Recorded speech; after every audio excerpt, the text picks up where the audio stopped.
Originally, the pilot was called Nightside. It was about two cops who only worked at night. Starsky and Hutch, that were the characters' names. The script was written, it got pretty good notices, and then someone ran a budget audit and said, we can't afford to shoot this. We can't afford to shoot only at night. At which point, it tanked, it went away. I was at that time under contract to Spelling Goldberg. That ran out, I went to Warner Brothers. 2 years passed, somebody at ABC called Warner Brothers and said, can Bill Blinn write such and such?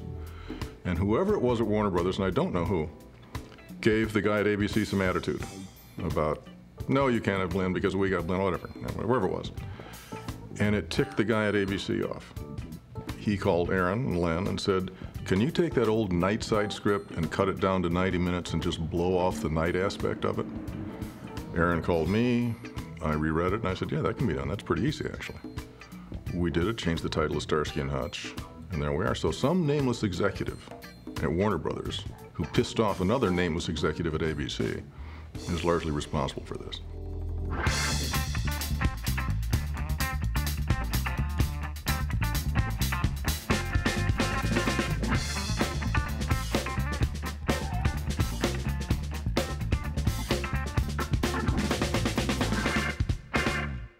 I had known Bill since he was at Screen Gems when I ran Screen Gems. He was a young writer there, but I thought he was an inordinately gifted and a terrifically nice guy. So when we talked about doing this show, we talked to Bill about it. And he came in with Starsky and Hutch. He's the whole reason it happened. I mean, he's, in my opinion, one of the best writers, one of the best talents in our industry at that time and even today. I think his title, Starsky and Hutch alone, was genius. We said to him, Starsky and Hutch, where did you get these names from? And he said, it's S&H. Those are the real names of the guys who created the green stamps. Now, I never knew whether he was kidding or telling the truth, but I thought that was such a good story, we would just go with it. It's got integrity, Starsky. Yeah, it's nice to know we're looking for a class act. I had always thought that television prefers creating its own stars. That in a sense, if they see someone playing Starsky, he's Starsky to them, and they believe he's real. And if you look at the shows they were doing, Mod Squad, none of the people on Mod Squad were well known, none of the people on The Rookies were well known. The whole bunch of shows they were doing, they created young stars. As opposed to taking a movie star and fitting him into a role. At any rate, we tried to do that all the way along the line. Aaron and Leonard and I cast the show. And it was a process that took, you know, a long, long time because the chemistry, of course, had to be important. When we first saw David Soul, we were terribly impressed. We had seen the movie that he was in and felt very fortunate to get him. That wasn't singularly why we used him, because the chemistry was going to be important. As I remember, there was a request made from Aaron Spelling, and they had a new series called Starsky and Hutch, and he had apparently seen a film I'd done called Magnum Force with Clint Eastwood, and offered me the role of Hutch. And I read the script, and there was these two wonderful characters. Well, one wonderful character, and his name was Starsky. The other guy said, bland, he's kind of white bread, boring. So, yeah, I'd like to do it, but I'll do Starsky. And very quickly thereafter, I got a call back saying, no, you'll play Hutch. I was probably not a fan of the concept of David Soul as Hutch at first. I said, not edgy enough, not enough anger, and there's something in there is just not gonna. Well, I didn't know David as well as I thought I knew David, or David had changed. Because when he came in, like Paul, he's bright, but there is about David a kind of a Scandinavian sense of removal, stepping back a little bit, which, when you couple it with Paul, whose instinct is to get right in your face and to be very passionate about it, you've got a kind of nice teeter-totter between those two guys. The relationships that developed on camera, I think, was the main attraction. The heart that they had made it special. Here were two guys, one dark-haired guy, one blonde guy, and this black guy, and all of them had some kind of reason to be together.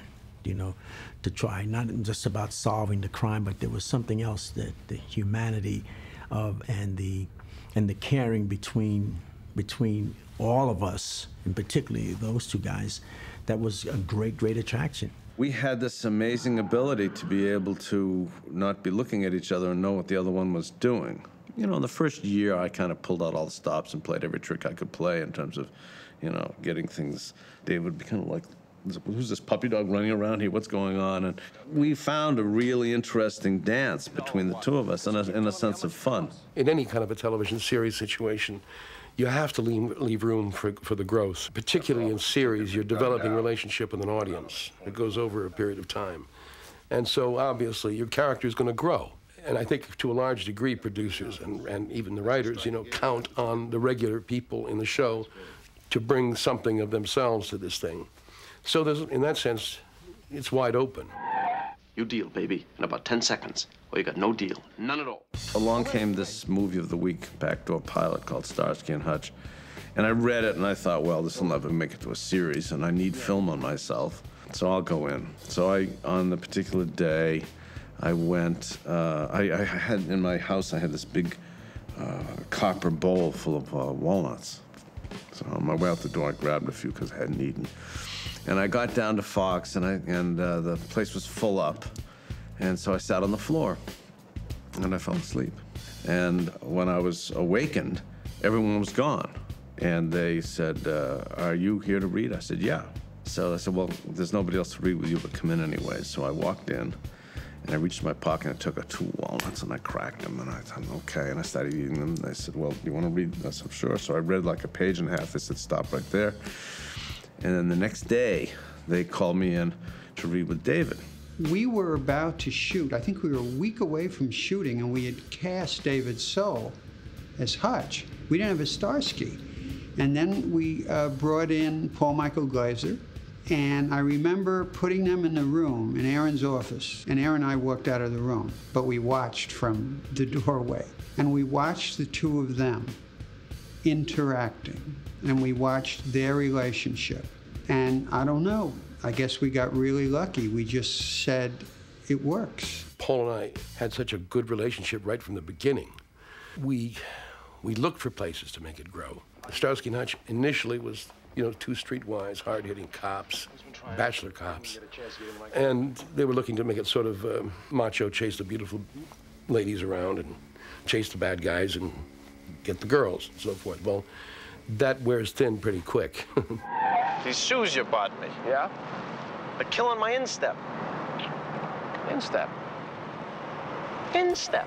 When we first saw Paul, all of us were smitten by him because he had something extra special. We had seen many actors, and many of them were very good, but he had something extra. I guess he looked like a man who might be called Starsky, and he was very masculine and an extremely good actor.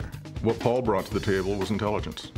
I mean, if you see his performances and if you know the human being at all, he's got an incredibly bright, burning intelligence that he couples with humor. That's a hard combo played. When Starsky and Hutch came along, Starsky, for me, kind of was an amalgamation of a lot of elements that I'd worked on in this persona: the vulnerability and gullibility of the boy, and the responsibilities and passions of the man, and mixing the two so that you had an opportunity to play with comedy, to set yourself up. So there was a certain degree of an endearing quality that, you know, I was able to explore there. What Paul and I decided early on is we were going to make these two guys men first and cops second, as opposed to the other way around. Television series before then, to a large degree, had been just give me the facts, man, you know, and let's bust the bad guy. And we had an opportunity here, because of our relationship, to develop some extraordinary human sort of circumstances within which we then did our jobs as cops. Whatever it took, you know, whether it was the handsome, laid-back, waspy David Soul and the more energetic, intense Jewish Paul Michael Glaser, You thought for a second, a few years before that, we had seen Redford and Dustin Hoffman and All the President's Men, and maybe it could work. They sure were good in the room together.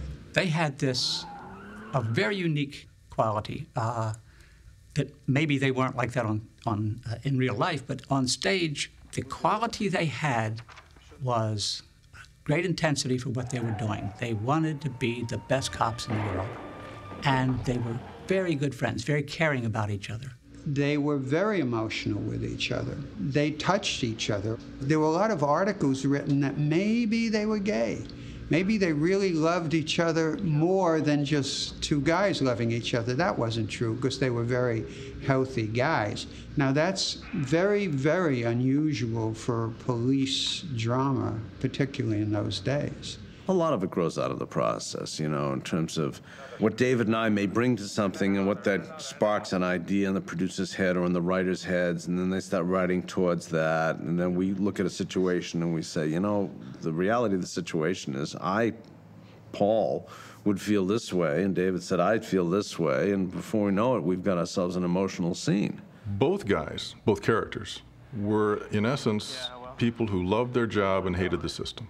Didn't like the rules, didn't like the paperwork, and also had a sense of the absurd in the world in which they moved. They brought this great affection for each other. I think that's what really did it. It was, it made people in the audience say, I'd like to have friends like that. Detective Hutchinson. Man, that's formal. This is the proprietor, Huggy Bear, calling. I was going through Santa Barbara or Ojai or in that area, and I came across a disc jockey whose name was Huggy Bear.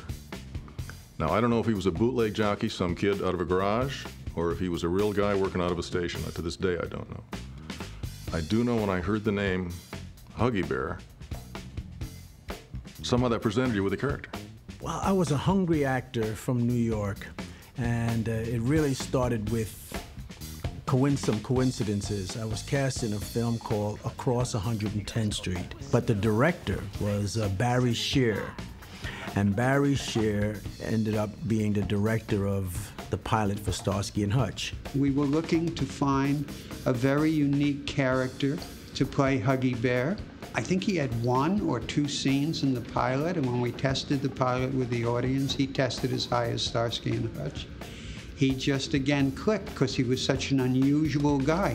I wanted somebody, not necessarily for the pilot, but I thought if this pilot sold, they needed someone who worked on the dark side, who crossed back and forth across that line with ease. It was also without conscience to a large degree. Again, we got some flack because, well, what is he? He's a pimp? Well, sort of. Well, but a good guy. Is he gay? They didn't say gay in those days. Not really gay, kind of androgynous. Androgynous, what does that mean? I said kind of androgynous. Huggy played both sides of the coin. He was shady on one side and, you know, and a friend on the other, or he dealt on both sides. And he was a guy whose relationship we protected. I think I developed the character and the fact that there was a demand for, from the audience's point of view, because I was part of a formula. I don't think it was intended. You know, he was an aside kind of character, but I was always a role player and a team player, and it became a team. You know, so it was Starsky and Hutch and Huggy Bear. This is Huggy Bear. Well, what can Huggy Bear be? Can he be threatening? No, he can't be threatening. Not the name of Huggy Bear. Can he be tough? Yeah, oddly enough, he can.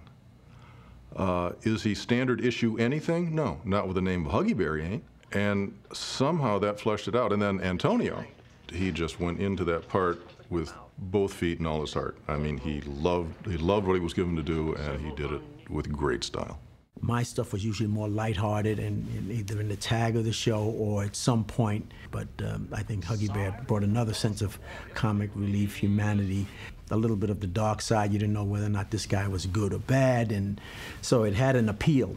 I didn't even know how much of appeal I had until particularly after the show ended and I started traveling around the world and seeing how much people were into Huggy Bear. I think that's part of what made him interesting to people. You weren't exactly sure what he was or how he was, and Antonio was great. He was always supportive, always there, you know, and very heartfelt. And it's interesting to me that over the years, so many people have come up to me and said how much they loved his character. I was there, you know, with bells on, and very happy to, you know, to play the role of Huggy Bear and bring it to life, and to bring some humanity and truth to the character. Hi, Hub. How many times do we got to tell you? I'm Starchy, he's Hup. Well, the sun was kind of in my eyes, and you guys look an awful lot alike. Yeah. When the pilot was shot, I think about halfway through the shooting, someone said, these guys are very likable. These characters are very likable. Maybe it's not just a movie. Let's put that on the back burner and bear in mind that that's a potential. Largely that was because Paul, Michael, and David, for whatever reason, who knows what that chemistry is, they clicked. They had a tempo, they had a rhythm, they had a give and take that two different actors would not have had. They just were these new kinds of detectives. They were cool, they were hip. I don't even know if those words were used back then, but that's what they were. I think the distinct personalities of each one had a sort of a magnet effect. You know, you couldn't have the polarity unless you had the plus and the minus. And I don't know if I was somewhere in between. I think I ping-ponged between the two of them because, you know, and even in some of the scenes, I would always be caught between these two guys, you know, either the good guy, bad cop syndrome, or, you know, the easygoing guy and the tough guy. And David and Paul, they cared so much about the show, which transcended onto the screen.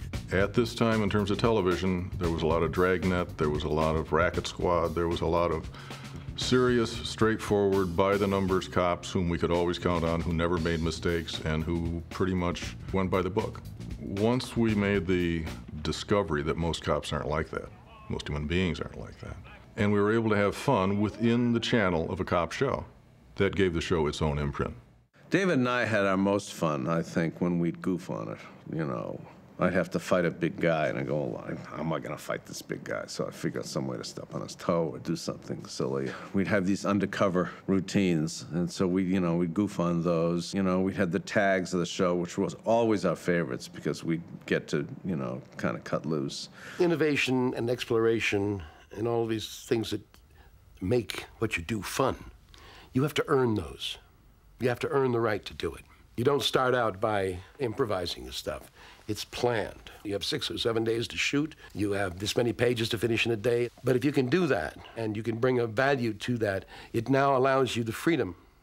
And the more success the show had, based on the various formulas that we had to accomplish, the more freedom we got. The head of business affairs for ABC, not an unsophisticated man, and certainly knowledgeable about television, called us after he saw the pilot, and he said, I'd like to hang out with those guys. And I said, well, you know, George, they're real people, and they're really not Starsky and Hutch. He said, yeah, but they're so cool, I want to hang out with them. And when you can connect that way to the audience, you got it made. This was an easy sell. It was my first pilot, and people had told me what a miracle it was. But it wasn't with Aaron Spelling. I mean, they loved him. Why wouldn't they? They were eager to do more shows with us, but we still had to come up with a very good script, which I think Bill came up with. And then Mike Eisner, who was then the head of primetime programming at ABC, said, well, how am I going to sell this? You have to create the ad. So we sat down with Bill Blinn and said, how are we going to sell it? And he said, someone in the district is gunning for Starsky and Hutch. Some crimes are more equal than others. So we told that to Michael, and he went, okay, now I know how to sell it. Man, this heap is a piece of garbage. When are you gonna fix it? Listen to that squeak. It cuts through my brain. I don't hear it. It's driving me nuts, and you don't hear it? Aaron Spelling put his arm around my shoulders, walked us out of his offices into the parking lot. I said, I have a surprise for you. And he showed us this red Torino with this white stripe down the side. I turned to David, and I said, it looks like a striped tomato. The idea for the car came from the fact that years ago I had had a green and white Camaro convertible that I was passionately in love with. I traded it in, was driving something else. Starsky and Hutch came along, And I thought, this is my chance to track down another green and white Camaro. So that's what I wrote in the script, and that's what was given to the transportation coordinator. This guy drives a green and white Camaro convertible. Except their transportation deal was not with Chevrolet made Camaro. Their transportation deal was with Ford. Well, my heart broke. I just said there was no way that we were going to be able to make this show without the green and white Camaro until the guy showed up with the red and white Torino. Big, wonderful white slash on the side. But, you know what, that is kind of hot. That is kind of cool. The car was a big surprise. Our transportation guys, what they did was they took a Ford Torino, gave it a special paint job, the red and white paint job, and oversized wheels. And it made it seem, when we did our chases, as if this thing was the hottest thing on wheels. The truth was, it wasn't. It was the same Ford motor. It could hardly get up a very steep hill. I loved the look of it, and it was laughable because undercover cops don't use cars that are that outstanding, as you know. The bad guys in the second floor office looking out the window. Here they come. Here comes Starsky and Hutch in that red car. Talk about undercover detectives. You betcha. That really fits, doesn't it? The red car was a character, and it really became an icon of the show. In the show, everybody wanted to know, was it a stick shift? Was it, what kind of engine it had in it? And of course, when I travel around the country after the show, and even in Europe, I hear all the stories about people who painted their Pinto, they painted their Mini Cooper, they painted everything they could, young people, to have a piece of that. It was impossible to drive. It was heavy, it was cumbersome. It was Starsky's car, not Hutch's car, and every time we took a corner, he'd end up in my lap, and I vowed to destroy that car. I was keen on that objective. Whenever there was an opportunity to hit something, I'd try to hit it. I think in the pilot, there were two different cars. Paul Michael had the Torino, and Hutch had this old clunker. And at one point, he said, why do I get the ugly car? I think I should ride in the Torino with Starsky all the time. But I think Starsky always drove. It provided a way for Hutch to do the detecting. I would have them, as they're driving down a hill, especially, one of my favorites was, and Hutch is saying, well, we talked to Huggy, and the bad was going here, but he should have been here, and somebody's missing from over here, and Starsky's saying, Hutch, Hutch.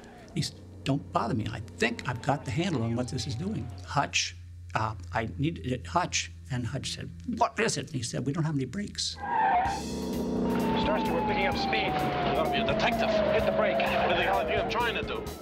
And so I was able to get all this boring dialogue out of the way with them careening down a hill. And it was fun, and it played into their characters.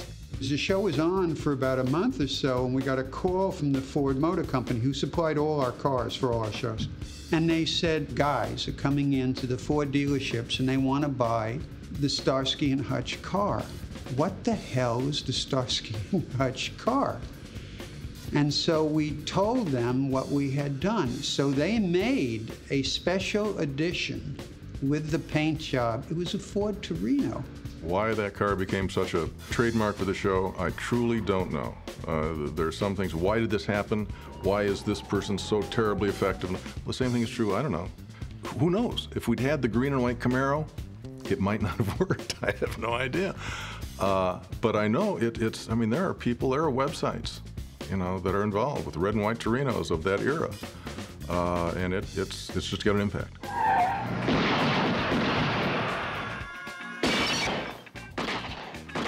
I can remember the Variety review, and this is not a word-for-word quote, but I know it started out with, this might just be the perfect ABC pilot to attractive young men with senses of humor and a large injection of action and good-looking people. Yeah, I think they knew what they had on film very, very swiftly. It just had all of these elements going. And I think that energy was pretty valuable to the audience. David and I would have moments where we really felt like we could connect as actors and as men. And that was very fulfilling. I'd say that the success of Starsky and Hutch came because it was really about friendship. That is what provided the lasting quality for that show. All of the vicissitudes of friendship, I think, really is what this show was about, and I think one of the reasons why we why it's maintained its popularity for so many years. I think the most proud I am is just being a part of something that's special, because memory is really, really important, and nobody knows, you know, what the look between David and Paul or myself when we say we know because we were there. We knew when we were watching dailies that it just worked. The relationship worked. You never know if you're doing a two-hander. The key to that is it going to happen between the two of them? The stories, there's 1,000 stories. They're all the same stories you've seen on every cop show, but you have to do them with a different twist. But did it work between Paul and David? And it worked. The toughest thing for me in making this show was in not screwing it up, because it was a pretty good concept. The story of the pilot went together well. It was nicely cast, in particular with the leads. And there was that sense, I guess, of a football player intercepts a pass and is running for the goal line. Around the time he gets to the 20, he starts thinking, don't trip, don't drop the ball. And there was a time when it was like, when's this thing going to implode? Because it's going together awful well, and the film looks awfully good, and the story seems to hang together logically. So the toughest part was the fear that we'd been kidding ourselves. Turned out we hadn't been.